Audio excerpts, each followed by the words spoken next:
김능구와 장성철의 직언직설 6월 11일입니다. 오늘은 먼저 윤석열 대통령이 국정브리핑이라는 한번 또 기대를 해보면서 봤습니다.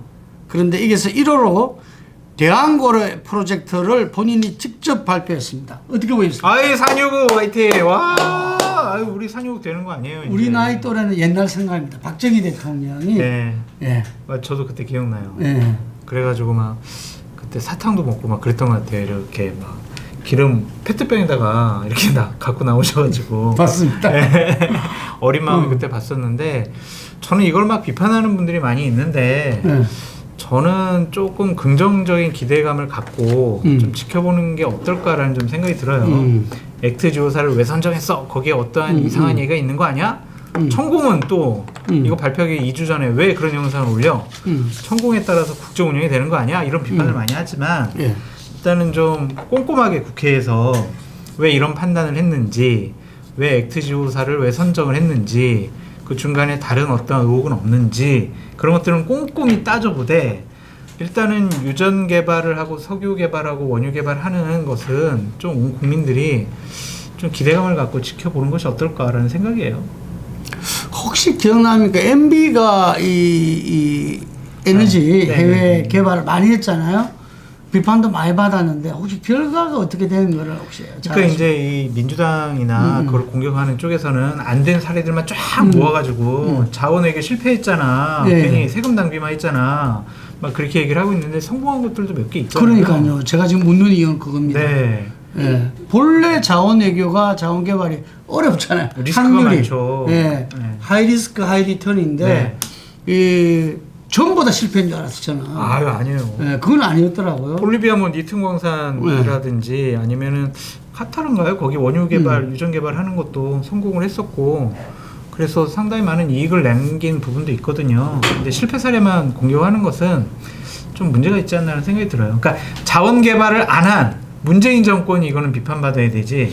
자원 개발을 하려고 했던 뭐 이명박 정권이나 윤석열 정권을 비판하는 것은 좀 국가의 최고 지도자로서 책임을 회피하는 거 아니냐 그렇게 좀 볼 수가 있을 것 같아요. 어쨌든 국회에서 금방 말씀대로 꼼꼼히 따져야 되는데 따져야죠.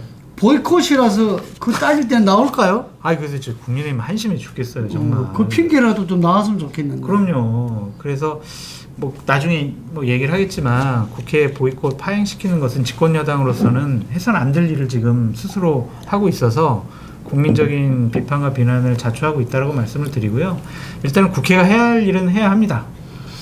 저는 민주당이 우리가 이 역대 정권을 비판할 때 네. 무조건 네. 안 된다라는 부분에서는 네.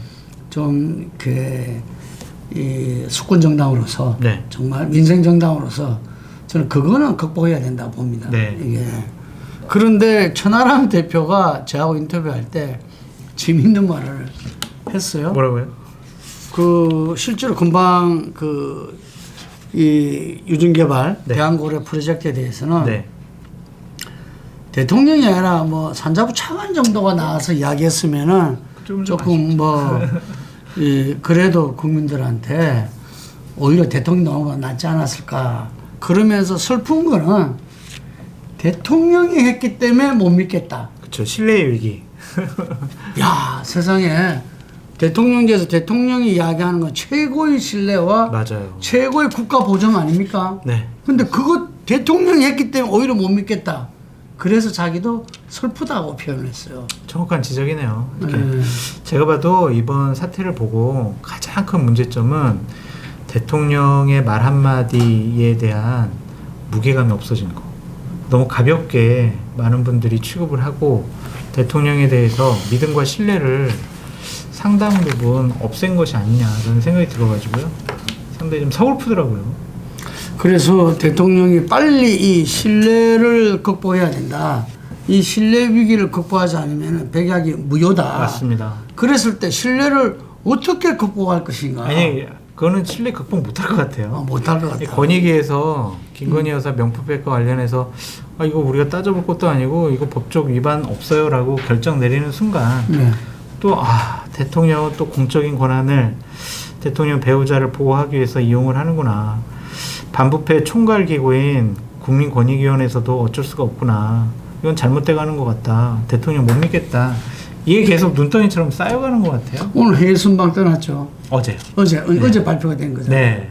5시 반에. 네. 안녕 나는 갈게 에코백 들고 딱 가면서 국민권익위원회가 김건희 여사의 발걸음을 상당히 가볍게 해준. 지금 김영란법이 그 받은 배우자의 처벌 조항이 없다는 게 그 이유잖아요. 네. 그런데 받은 공직자가 신고를 안 하는 거는 문제가 있는 거잖아요. 그렇죠.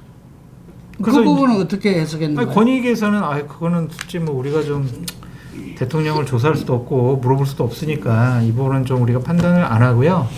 그냥 어쨌든 청탁금지법에는 직무상 관련된 대통령 뭐 공직자, 배우자 처벌 규정은 있지만 이게 직무와 관련된 건지 그리고 대통령 배우자를 공직자의 배우자로 처벌할 수가 있는 것인지에 대한 법적인 미비점이 있다라고 판단한 것 같아요. 그러니까 청탁금지법을 자세히 살펴봤더니 공직자 배우자가 직무 관련성 있게 뭐 받은 거는 처벌할 수가 있지만 어쨌든 처벌 규정은 없잖아요. 네. 그리고 그 공직자의 범위에 대통령이 안 들어가는 것 같아요. 그러니까 뭐 국회의원, 언론도 들어가죠. 네. 다 들어가는데 뭐 군인 뭐 이상 뭐 다 들어가는데 대통령이 안 들어가더라고요. 그러니까 대통령 배우자는 공직자는 최고의 공직자가 대통령인데. 근데 그 공직자라는 개념에 대해서 누가 대상자냐라고 청탁금지법에 규정을 해놨어요. 거기에 대통령이 없어요. 그래서 이러한 제도적인 미비점을 22대 국회 때는 보완을 하는 게 좋을 것 같아요. 근데 그걸 준 사람이 최재형 목사입니까? 네. 청탁의 이유도 있었다라는 이야기를 검찰에서 이야기했다는 거잖아요. 근데 안 했다고 하던데. 경찰에서 검찰 조사 받고 나와서는 나는 뭐 부탁하거나 뭐 청탁하려고 한 건 아니에요. 뇌물 준 것도 아니에요라고 본인이 밝혔어요. 근데 어디 보도에 따르면은 그래 돼 있는데 그럴 때는 이제 뭐냐면 그게 알선수재가 되는 거거든요. 네. 공직자에는 뇌물죄고 공직자가 아닌 사람은 알선수재가 되는 건데 어쨌든 간에 따져봐야 될 부분이 많은데 국민권익위에서 한마디로 제재 이유 없다라는 식으로 해서 국민권익위원회가 어떻게 만들어진 겁니까? 그 위상을 스스로 그냥 추락시켰는데. 대표님 말씀 정확한 표현이세요. 스스로 존재 가치를 발로 뻥 차버렸어요. 그러니까 어쨌든 배우자는 처벌 규정은 없지만 대통령은 그걸 언제 알았고 어떻게 조치했는지 그것을 통해서 좀 뭐 조치를 취할 수 있는 부분이 있잖아요. 그럼 자기네들이 제대로 판단 못 내리겠으면은 검찰이라든지 뭐 이런 쪽에 넘겨서 좀 제대로 해봐라 뭐 그렇게 권고사항으로 얘기를 해야 되는데 그런 판단도 안 해버렸잖아요. 근데 그런 발표란 것들이 우리 장 소장님 같은 경우는 점점 신뢰를 회복해서 멀어지고 있다. 그럼요. 이런 거죠. 그렇죠. 왜냐하면은 공직자 배우자가 직무상 관련이 없더라도 어떤 사인들한테 선물 받으면 안 되잖아요. 그렇게 선물 받기 시작을 하면 우리나라 공직자의 배우자들은 정말 큰 부자가 될 것 같아요. 안 그래요? 아니 근데 제 말은 권익위원회에 뭔가 영향을 끼쳤다? 그 결정 발표에 대통령 배우자가요? 대통령이 됐든 누가 됐든 농산이 됐든 생각을 해보세요. 한 달 전쯤인가 검찰에서 김건희 여사 소환 조사할 수 있어요. 법과 원칙에 따라 할게요. 그랬더니 거기 뭐 지검장, 차장검사 다 날려버렸잖아요. 그런데 권익위가 그거 살펴보지 않았겠어요? 우리 이거 제대로 우리 올바른 판단하면은 우리도 다 날아갈 수 있겠네. 그렇게 생각하지 않았을까요? 무서운 국민들의 심판을 받고서도 네. 마이웨이네요. 정신 못 차려요. 네. 글렀어요. 제가 보기엔. 자, 다음 이야기는 말입니다. 지금 가장 국가적 현안일 할 수 있는 22대 국회 시작됐음에도 이 문이 열리지 않은 뭐 개문 발차다 이런 말을 하는데 어제죠. 민주당에서 드디어 그전에 의장, 국회의장, 부의장에 이어서 이 11개 상임위원장을 갖다가 선출을 했죠. 맞습니다. 예.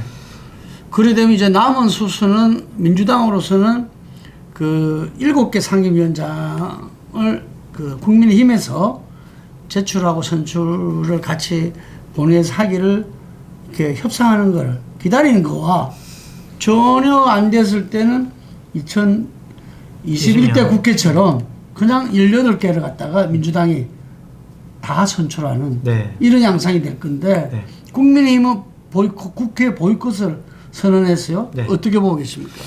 저는 먼저 민주당이 잘못했다고 생각이 들어요. 그러니까 헌정사상 처음 있는 일이 지금 22대 국회에 들어와가지고 계속 반복되고 있잖아요. 네. 야당의 단독 국회 개원 이것도 처음이고요.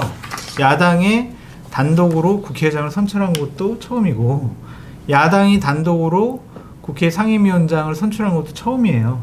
왜 그 전에 의원들은 본인들이 다수당일 때 이렇게 처리 안 했는지. 그것은 국회법의 가장 근본 정신이 여야 간에 대화, 타협, 조정, 협의해라, 합의해와라. 그것이 바로 뭐 각 당을 지지하는 국민들은 다르지만 그 국민들의 뜻을 좀 하나로 좀 만들어라. 그러한 국회법의 정신을 기본적으로 발로 차버렸다라고 말씀을 드리고요. 법사위원장이라는 자리는 국회의장을 배출하지 않은 제2당에서 법사위원장을 가져가는 것이 계속된 전례와 관례예요. 약간의 뭐 좀 20대 2020년 국회처럼 한 2년 정도는 다른 얘기가 있었지만 그런 전례와 관례를 깨버린 것 그리고 운영위원장이라는 것은 대통령실을 피감기관을 하고 있는데 그것을 야당이 갖겠다? 그것도 참 2017년도 대선 이후에 당시 새누리당이 딱 1년 정도 운영위원장을 계속 했었거든요. 박근혜 탄핵당하고 난 다음에. 그런데 그 이전과 그 이후에도 없어요. 그런 사례가. 그런데 운영위원장을 야당이 갖겠다라는 것이 과연 맞는 것이냐. 좀 그런 생각이 듭니다.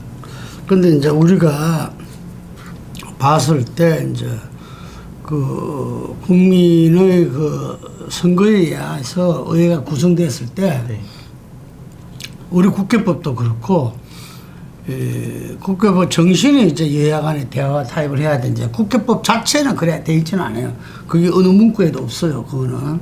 근데 이 보면은 대통령제나 의원 내각제나 그 다수당이 그 위원장을 갖다가 다 차지하는 게 이 기본적인 그 전례죠. 예를 들면은 이게 법에도 그래 돼 있고. 그런데 우리나라가 특별하게 지금 이제 여야 간에 있어가지고 의석수에 따라서 하는 거는 88년도부터입니다. 이게. 네. 그전에는 안 그랬어요. 네. 근데 그전에는 예를 들면은 뭐, 그, 독재 정권이 있을 때 다 일당이었으니까 그럴 그렇죠. 필요가 없었고, 이제 6월 항쟁, 어제가 6월 10일이지만 6월 항쟁 이후에 그 88년도 13대 총선에서 여소야대가 됐잖아요. 네. 그때부터 이제 이 의석수에 따라서 이 상임위원장을 갖다가 분분을 해왔거든요. 그러면서 금방 말씀하신 대로 이 뭐 보수 정당이 다수당이 될 수도 있고, 그다음 진보 정당이 다수가 된 적도 있고 이렇게 번갈아 가면서 해왔는데 대부분 그렇게 해왔다는 거죠. 제2당이 국회의장이 아닌 가지하지 않는 정당이 법사위원장을 해왔다. 이런데 지난 이제 21대 2020년도는 달랐어요. 그죠? 네. 달랐는데 제가 생각할 때는 지금 21대 국회를 많이 비교하는데 21대 국회와 22대 국회는 근본적으로 다르다. 지금 노인 정치 환경이, 지형이. 그 차이는 뭐냐? 네. 민주당하고 국민의힘 의석수는 비슷해요. 그렇잖아? 그때 180석을 민주당이 받았고 지금 171석이죠. 근데 범야가 뭐 192, 개혁신당을 빼니 많이 말도 있지만, 그리고 그 당시에 그 국민의힘이 이제 그때 무슨 당입니까?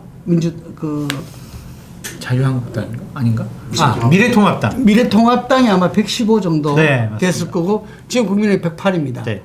뭐 큰 틀에서는 비슷해요. 이게 100석을 서로 200석을 넘지 않았으니까. 그런데 근본적인 차이는 여야가 바뀌었다는 거죠. 그렇죠. 여야가. 당시에는 민주당이 여당이었고 지금은 야당인 거죠. 이게 여야가 바뀌기 때문에 상권 분립이야. 우리나라가 대통령제에서 그거 봤을 때 행정 권력과 의회 권력을 21대 국회는 같이 다수당이 됐기 때문에 장악을 했고 지금은 다르다는 거죠. 지금은 이제 다르기 때문에 현재 21대는 결국 1년 하다가 그 다음에 다시 재분배했잖아요. 1년 하다가. 민주당이 1년은 독식을 했어요. 18개 상임위원장을 하다가 1년 뒤에 이제 법사위원장을 2년씩 이렇게 그 맡기로 하고 이렇게 다시 합의를 해가지고 재분배를 했는데 지금 상황은 이제 그게 아니라는 거지. 민주당 주장에 의하면은 그때는 우리가 여당이었죠. 지금 야당이다. 야당이기 때문에 우리가 그 독식 논란에 이렇게 있기보다는 오히려 윤석열 정부가 국정 운영에 대한 책임 문제에 더 갈 것이다. 이렇게 이제 핵심 관계자가 말했다는 거예요. 아니 그것도 일리가 있는데 네.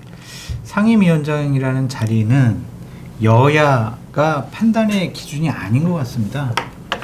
그러니까 법사위원장은 야당이 가져가요. 이게 아니잖아요. 법사위원장은 여당이 가져가요. 이게 전례와 관례가 아니잖아요. 국회의장을 배출하지 않은 제2당에서 가져가는 게 그동안의 관례였잖아요. 그러니까 여당이 다수당일 때가 있고 야당이 다수당일 때가 있어도 국회의장과 다른 소속의 정당의 인물이 법사위원장을 한 것으로 보여지기 때문에 행정권을 국회에서 견제하는 것과 국회의장과 법사위원장이 여야 간의 견제와 균형을 하고자 그렇게 제도적인 전례와 관례를 만들어 놓은 거는 좀 다르게 판단해야 되지 않을까. 저는 이제 이 논란을 보면서 네. 21대 국회 때도 그렇고 뭐냐면 국회의장과 법사위원장을 1, 2당이 서로 이렇게 1당이 국회의장 했으면 2당은 법사위원장.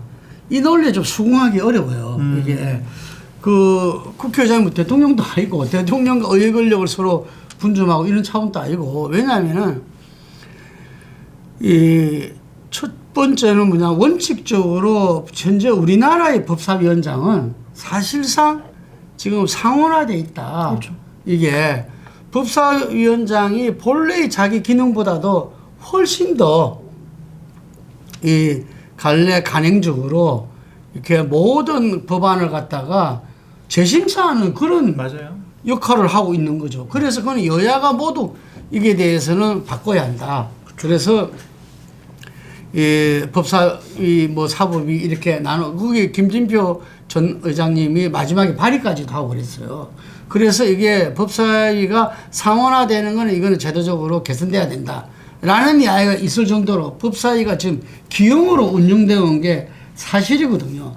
그러면 그 법사위원장을 만약에 2당이 갖게 된다는 것은 1당이 국회 운영에서 실제로는 국민의 뜻인 다수의 요구를 갖다가 관철하기 어렵다는 게 21대 국회에서 증명됐거든요.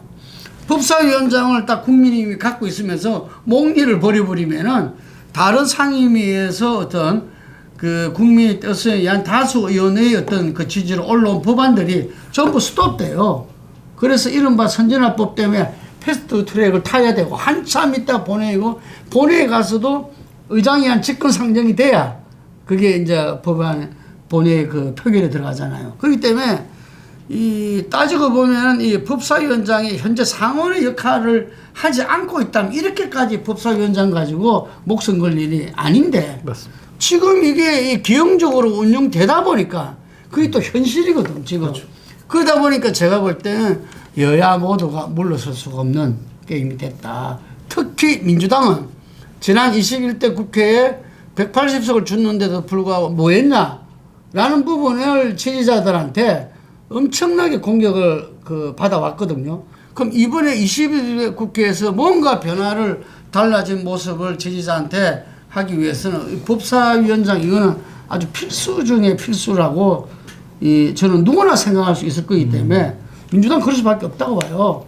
뭐 상임위는 운영위 법사위 가방위원장 3개를 이야기했지만 핵심은 법사위원 거고. 그런데 거꾸로 그 논리는 국힘에도 적용되는 것 같아요. 네. 지금 국힘 입장에서는 제가 어제 김재섭 의원 떠오르는 샛별 김재섭 의원을 인터뷰를 했는데 그 지금 부대표입니다. 원내 부대표인데 법사위원장은 절대로 함부할 수 없다. 네. 라는 문제를 또 강조를 하더라고. 얼만큼 그게 박혔으면은 저 부분을 또 강조를 할까. 그러니까 지금 국힘 의원들한테는 초선 중진할 거 없이 법사위는 지켜야 된다. 이게 돼 있는 것 같아요. 네. 그럼 우리가 떠오르는 게 법사위 하면 특검하고 연결되지 않습니까? 그렇죠. 최상병 특검, 김건희 특검, 특검을 연결하고 특검을 갖다가 땅땅땅 하는 게 법사위잖아요. 맞습니다. 예, 그러니까 이거는 바로 또 대통령 용산하고도 연결될 수밖에 없는 거고, 그래서 아마 목숨 걸고 사수할 수밖에 없다. 국회 파행? 뭐 어쩔 수 없다. 이렇게 보는 것 같아요. 파행되면은 국민의힘 자신들이 손해 아니에요? 그래서 저는 국민의힘이 원내 전략을 다시 짰으면 좋겠어요. 민주당은 절대로 법사위원장을 양보할 생각이 없는 것 같습니다. 네. 그냥 원래 상수로 놓고 그럼 우리가 협상을 통해서 어느 상임위를 가져올 것이냐를 연구를 하고 민생을 돌보겠습니다라는 차원의 전격적인 등원을 하는 게 맞지. 아니 그래 니들 마음대로 해라. 우리는 15개 특위 당내 만들어가지고 우리 시행령으로 그냥 우리 국정 운영할래. 이거는 집권여당으로서 상당히 무책임한 모습을 보이는 거다라고 볼 수밖에 없죠. 예. 제가 아까 여야가 달라졌다는 이야기는 당시에 그 야당이었던 이 통합당 네. 같은 경우에는 7개의 상임위원장 의석이 필요했다고 합니다. 당시에 처음에 1년간 그냥 갔잖아요. 근데 그때 조영 원내대표였는데 이 당시에 이제 쭉 언론 보도나 이야기를 들어보면은 야당이 그래도 국회 상임위원장 7석 정도를 가지고 정부 부처를 좀 이렇게 이렇게 컨트롤하고 거기에서 의원들이 나름대로 역할을 하고 또 그것이 하나의 기반이 언덕이 돼서 전체적인 예산 협의라든지 에서도 파워를 가져나가고 그래서 이 의정 활동을 많이 한 분들이 상임위원장 7석 그 힘이 있어. 이런 이야기를 했다고 합니다. 조언을. 근데 지금 그게 전혀 필요 없죠. 그럼요. 여당이기 때문에 맞아요. 상임위원장 7개의 권력을 아무 필요도 없기 때문에 다만 국회 파행 정말 말씀하신 대로 국회 국정 운영에 대한 책임을 져야 되는 그렇죠. 예, 이 정부 여당 입장에서는 부담스러울 수밖에 없는데 지금 국민의힘이 과연 그런 이 의지를 가지고서 금방 말한 그 협상을 받아들이고 나름대로 민생에서 뭔가 다른 컨셉으로 국민들한테 국민만 보고 정치를 하느냐 약간 시간이 필요할 것 같아요. 정확한 판단이십니다. 제가 볼 때 맞습니다. 시간이 어느 정도 필요할지 예측 한번 해봅시다. 제가 봤을 때는 7월 23일 날 전당대회를 통해서 국민의힘 지도부 선출하잖아요. 야, 그거 지나야 될 것 같다는 생각이 좀 들어요. 그래야 7월 23일. 예, 전격적으로 신임 당대표가 우리가 민생을 정말 도저히 내팽개쳐놓을 수 없다. 우리 국회에 복귀를 해가지고 제대로 민생을 살피겠다. 뭐 그때쯤 되면 민주당도 이재명 당대표 연임 문제가 확정이 될 거기 때문에 한 7월 말 8월 초까지는 가야 되지 않을까 그런 생각이 들고 지금 국회를 정상화하면 그냥 국민의힘이나 용산이 두드러 맞을 것밖에 없어요. 예를 들면 이제 법사위를 딱 상임위를 개최한단 말이에요. 그럼 가장 뭐부터 하겠어요? 국민권익위원장 불러다가 니네 왜 이렇게 김건희 여사 이렇게 판결했어? 뭐 이렇게 하는 게 맞아? 하면서 엄청 두드러 맞을 거 아니에요. 그러한 불리한 요인들이 있기 때문에 또 산업부 같은 경우에는 아니 이거 동해 유전 이거 당신들 어떻게 결정한 거야? 막 두드러 맞을 것밖에 없어요. 그래서 좀 이거는 시간을 좀 질질 끌자라고 생각하지 않을까. 그 한두 가지가 아니죠. 그러니까 국회 정상화되면은 국회라는 게 본래 이 정부를 행정부를 갖다 견제 비판하는 거니까 그럼요. 그거 당할 수밖에 없는 그렇죠. 거죠 이게. 그러니까 뭐 국회가 파행 이 부분이 정부 입장에서 나쁘지 않죠. 나쁘지 않은 것 같아요. 예. 왜냐면은 이제 산자위를 딱 하면은 민주당의 어떤 의원은 천국 영상 딱 틀어줄 거란 말이에요. 당신들 이거 천국이 얘기해가지고 이렇게 한 거 아니냐고.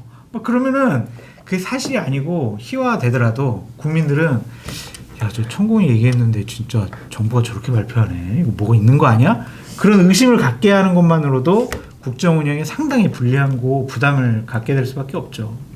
그러니까 어떤 면에서는 뭐 정부 또 여당까지 포함시키더라도 나쁠 거 없다. 현재 이 시점에서는 아니 근데 부책임하죠, 진짜. 열어봤자 두드려 맞을 일밖에 없으니까 예.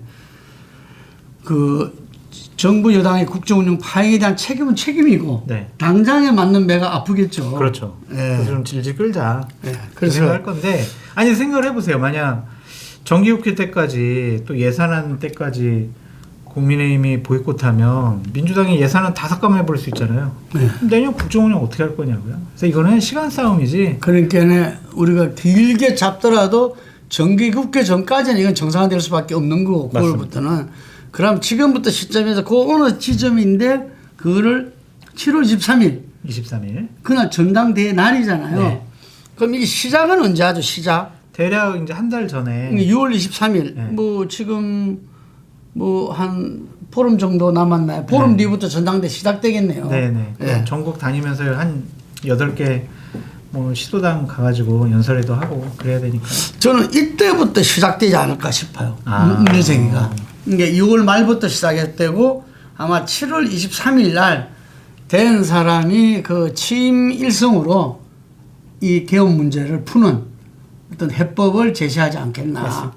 예, 저는 그렇게 보는데, 그래서 저는 국힘의 미래는 전당대에 있다. 네. 이게 마지막 기회라고 봅니다. 마지막 기회. 네. 국민의힘의 마지막 기회가 전당대회에 놓은 당대표들이 정말 그 국힘 혁신의 방안을 이야기하고 당정 관계를 바로 잡지 못하면은 이제 국힘이라는 당은 여의도 용산 출장소에서 벗어나기 어렵다. 그래 되면은 다른 모색이 들어갈 수밖에 없어요. 예, 다른 뭐 홍준표 대표 그럴 바에는 뭐 당을 해체하는 게 낫다 이런 말도 뭐 자기는 대구시당에서 그 말 하는지 모르겠지만 현실적으로 대통령 지지도가 10%대로 떨어지고 지난번에 저지난주 그 결국 21%까지였잖아요. 이번 주 얼마 나올지 모르겠지만 그래 되면은 여당 입장에서는 이건 굉장히 부담을 가지고 뭔가 새로운 모색, 발전적인 파괴가 창조다. 뭐 이래 될 수도 있거든요. 이게 그럴 때 그렇기 때문에 제가 볼 때는 이 전당대에서 이 윤 대통령과 용산도 일정 정도 양보를 할 수밖에 없다. 안 할 것 같아요. 나는 생존을 위해서. 하실 것 같아요? 할 것 생존. 같아요? 지난번 김기현처럼은 안 한다는 거죠. 네. 김기현 당대표 만든 때처럼은 안 할 것이다. 아니, 그렇게는 안 하겠죠. 못 할 것이다. 이렇게 네. 봐요. 그러면 뭔가 우리 다음 주제인데 자연스럽게 넘어갑시다. 그럼 뭔가 누군가를 갖다 세우긴 세워야 돼요. 신윤들이. 뭐 지금 용산이. 뭐 항우려 비대위원장이 무슨 뭐 하이브리드형 하이브리드형 집단 해가지고 체제. 수석 최고위원을 둬가지고 뭐 대표가 교류시에 수석 최고위원이 마치 대표 거리를 맞습니다. 기다리는 사람을 만드는 것처럼 했다가 다 무산됐잖아요. 네. 그 단일성으로 됐는데 어쨌든 그부터 국민들 또 이렇게 주목하는 것 같아요. 과연 친윤이 대선 후보가 누굴까? 없어요, 근데 별로. 아 없어요. 그러니까 예를 들면 그냥 원희룡, 예. 뭐 아니면은 누구라 하더라? 뭐그 정도인 것 같은데 그 사람들이 지금 현재까지 나온 여론조사를 보면 당선될 가능성이 정말 상당히 낮기 때문에 친윤들은 이번 당대표 선거에 집중하기보다는 최고위원 선거에 집중할 가능성이 높다라고 보여집니다. 그래서 당대표가 자신들의 마음에 들지 않는 사람이 되더라도 최고위원들이 똘똘 뭉쳐가지고 당대표를 견제하고 리더십을 훼손시키면은 자신들의 마음대로 당을 운영할 수 있다. 아니 단일성 집단지대 추대 이것도 끝났습니까? 단일성 집단지대 그대로 가는 걸로? 단일성 집단 지도 체제 그렇게 봐야죠. 그러니까 당대표 따로 뽑고 최고위원 따로 뽑는 거죠. 아, 그렇게 됐어요? 네.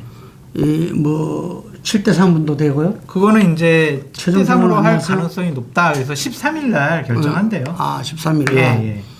그래서 저는 한때는 그 나경원 대표가 네. 이 뭔가 네. 이 서로 딜을 통해서 네. 그래도 그나마 친윤 후보로. 친윤 후보로 나올 가능성을 봤는데 지난번에 편집인 그 넣었을 때 하는 메시지 보니까 아주 세게 이야기를 하더라고요. 그래서 아 당대표 생각 자체를 접은 거 아닌가 이런 생각이 들더라고요. 왜냐하면은 이번 당대표는 당을 위해서는 정말 마지막 기회라 볼 수 있는데 당대표가 되는 본인한테는 독배가 되는 거죠. 아유, 그럼요. 진짜 정말 욕 없으러 얻어먹을 거예요. 네. 용산하고의 호흡 맞추자니 민심과 멀어지는 것이고. 아직까지 용산 파워 있고. 그렇죠. 네. 그리고 용산에서 마음을 먹으면 당대표를 쫓아낼 수 있는 현실적인 힘이 있다고 생각을 할 거기 때문에 최상병 특검, 김건희 여사 특검 찬성할 수도 없고 반대할 수도 없고.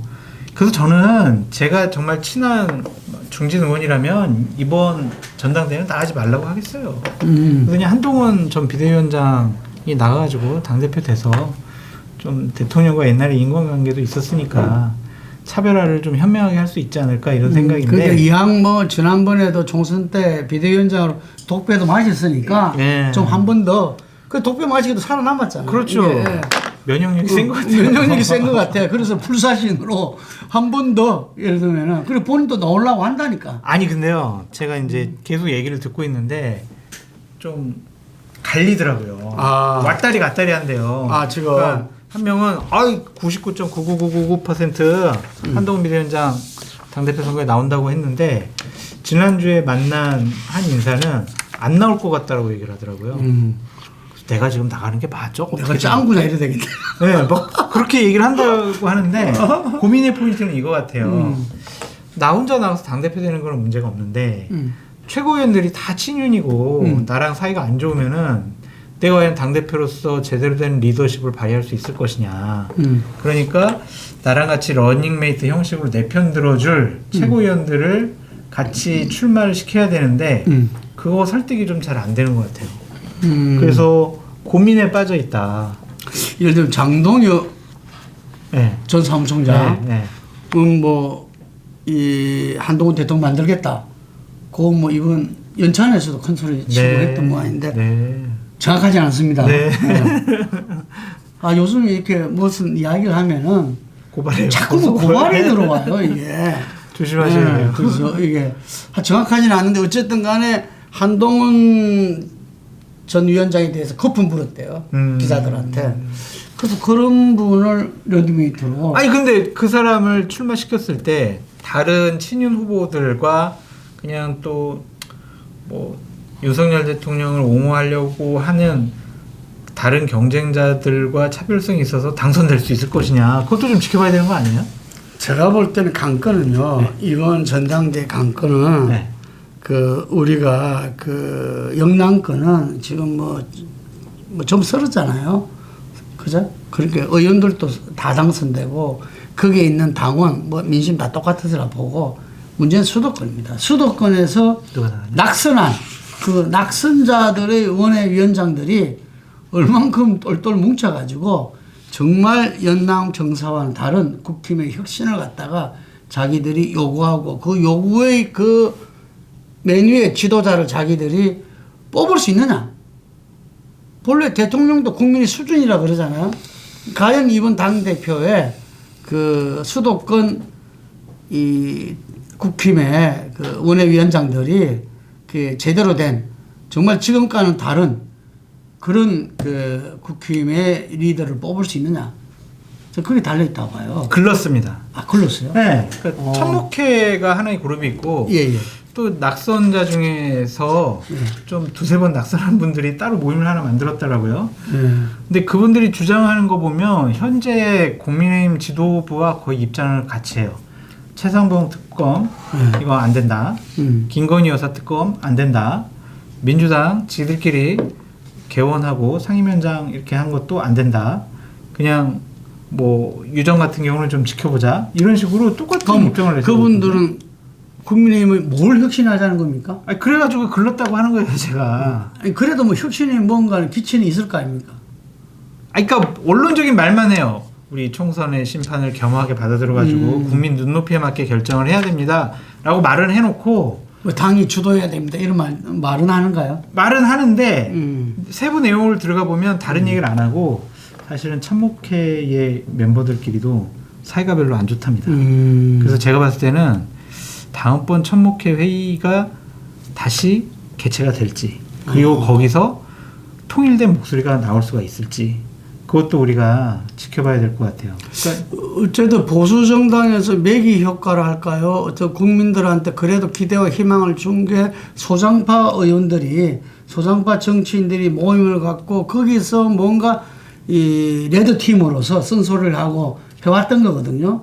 여당 시절에도 이 대통령에 대해서 당에 대해서 그걸 해온 건데 보수 정당이 지금 이제 그 전통이 지금 이제 사라지고 있었는데 이번에도 만약에 금방 말씀하신 대로 그 초선 의원들은 상당히 어렵다고 보는데 그래서 원내위원장들이 그나마 했는데 그게도 그렇다면은 미래가 없네요. 미래 없어요. 글렀어요. 그래서 기대 더 이상 하실 거는 없다. 대통령도 신뢰가 기대하기 어렵다.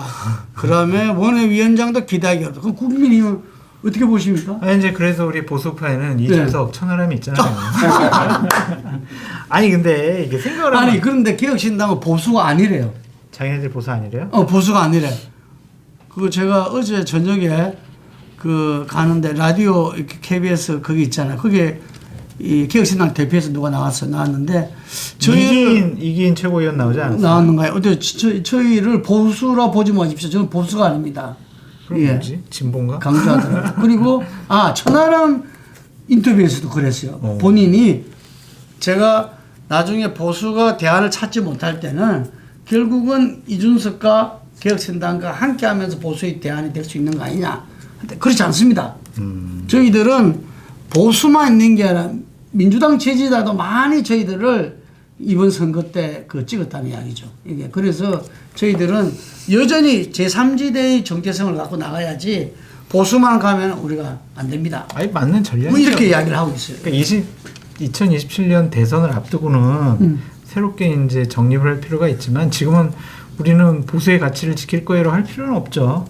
그리고 원구성 협상이 안 되고 어제 상임위 선출할 때 개혁신당 의원들 다 나가서 투표를 하더라고요. 그런 거 보면은 보수의 입장과 발맞추지는 않을 것 같아요. 근데 하지만 그 사람들도 태생이 보수 저 진짜 잘 알거든요. 유전자 그렇죠. 안에 그냥 보수가 있어요. 개혁적인 보수. 그래서 저는 만약에 대통령과 국힘이 정말 미래가 없다면은 우리가 본래 끝을 봐야 뭔가 새로운 새싹이 돋아올 수 있거든요. 예. 그래서 그 변화는 지금 아무도 예측하기 어려울 겁니다. 예. 그러니까 변화를 안 해도 되는 게 보면 민주당도 기대할 게 없어요. 지금 하는 꼬라지를 보니까. 그러니까 예를 들면은 대화 타협이라는 국회법 기본 정신을 발로 차버렸고요. 법사위원장을 차지하는 게 국민들이 원하는 최상병 특검이나 김건희 여사 특검보다는 이재명 당대표를 방어하기 위해서 이재명 당대표를 수사하고 기소한 검사들을 특검을 통해서 압박하고 겁을 주기 위해서 법사위원장이라는 자리를 가져가려고 하는 것이 아니냐, 좀 그런 생각이 들고요. 얼마 전에 이제 당원 당규도 개정했잖아요. 당대표 연임 규정 같은 경우 다 없애버리고 뇌물과 부정부패 기소된 사람 당직 정지, 당원권 정지 이것도 다 없애버렸잖아요. 과연 그게 맞는 판단을 한 것이냐? 지금 자연스럽게 세 번째 주제로 넘어왔습니다. 그래요? 네, 민주당으로. 민주당도 볼 것도 없어요 지금. 그래요? 근데 이재명 대표로서는 사법 리스크가 재점화되는 그 판결이 나왔어요. 맞습니다. 예. 법원이 쌍방울 불법 대범 송금과 관련돼서 이화영 전 경기도 평화부지사에 대해서 외국한 거래법 위반 등으로 1심 판결에서 경기지사였던 이재명 대표 방북비 대납 사실을 일부 인정하면서 맞습니다. 지금 이재명 사법 리스크가 재점화되고 있습니다. 그렇죠. 9년 6개월이나 받았더라고요. 세게 받았어요. 그렇죠. 네. 그러니까 이 부분과 관련해서 검찰에서 이화영 전 부지사를 기소를 할 때 이재명 당시 경기도지사와 공범 관계로 적시해가지고 기소를 했거든요. 그러니까 이화영 전 부지사가 외국한 거래법 이런 것들이 위반돼서 9년 6개월 받았다라는 것은 대북 사업과 관련해서는 당시에 이재명 경기도지사랑 긴밀하게 얘기를 나눴다라고 법원이 판결한 것 같아요. 그러니까 법원에서는 검찰은 이화영 부지사가 경기도지사 이재명한테 17차례 보고를 했어. 그렇게 기소 내용이 들어가 있는데 법원에서는 이번에 그 판결을 안 했거든요. 근데 그 이후에 김성태 쌍방울 회장의 증언과 진술과 관련해서는 대체로 일관되고 구체적이라서 신빙성이 있다라고 김성태 회장이 손을 들어줬거든요. 그러니까 이화영 부지사가 중간에는 당시 이재명 지사에게 보고를 했어요라고 했다가 막 난리가 나니까 보고 안 했어요. 제 기억이 잘못됐어요. 이렇게 말을 바꿨는데 그거보다는 김성태 회장의 말이 더 진실되고 신빙성이 있다라고 판단을 한 것 같습니다.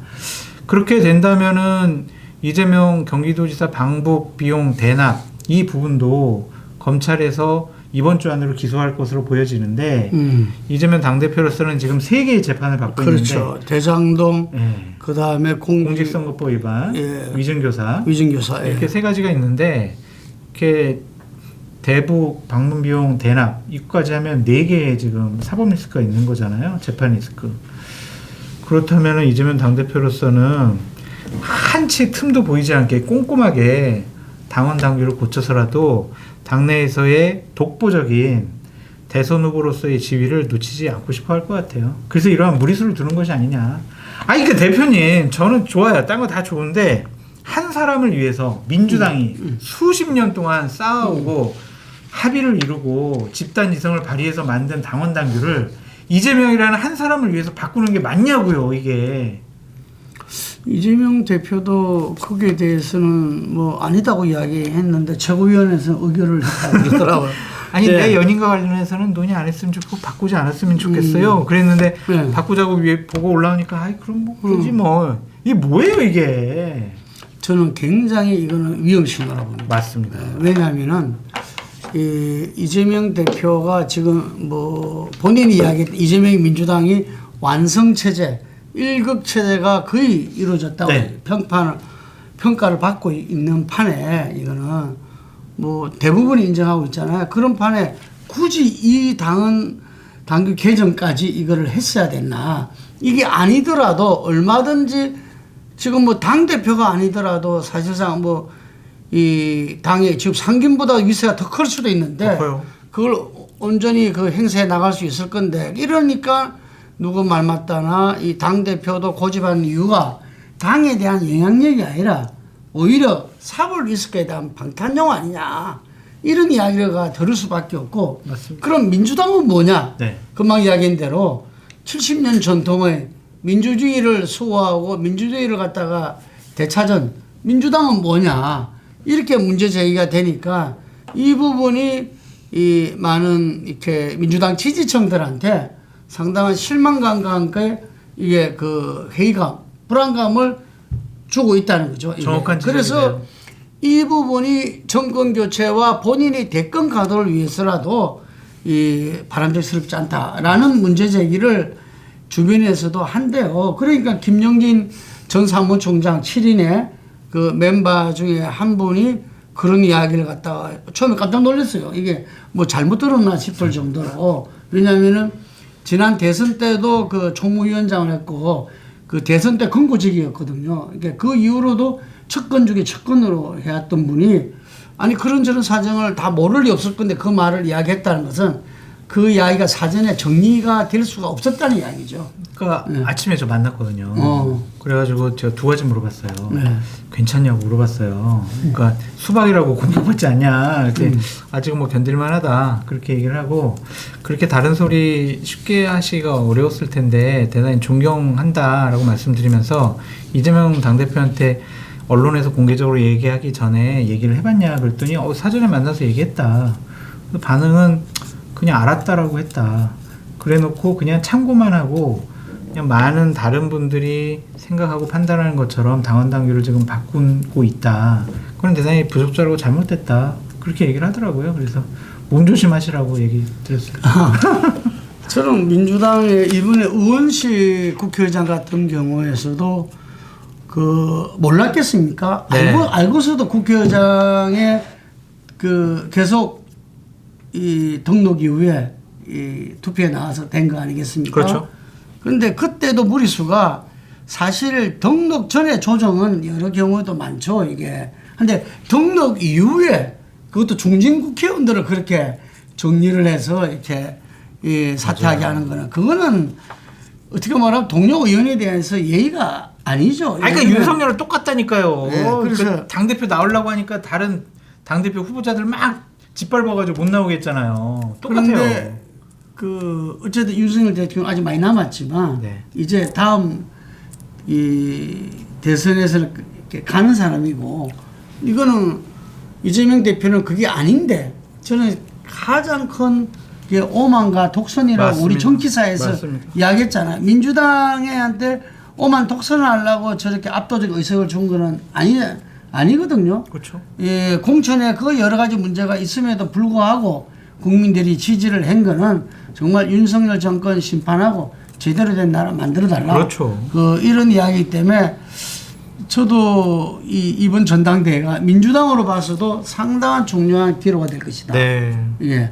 여야 모두가 전당대회를 통해서 아마 민주당에서도 이재명 대표도 지금 당대표 출마 선언을 아직 못하고 있잖아요. 네.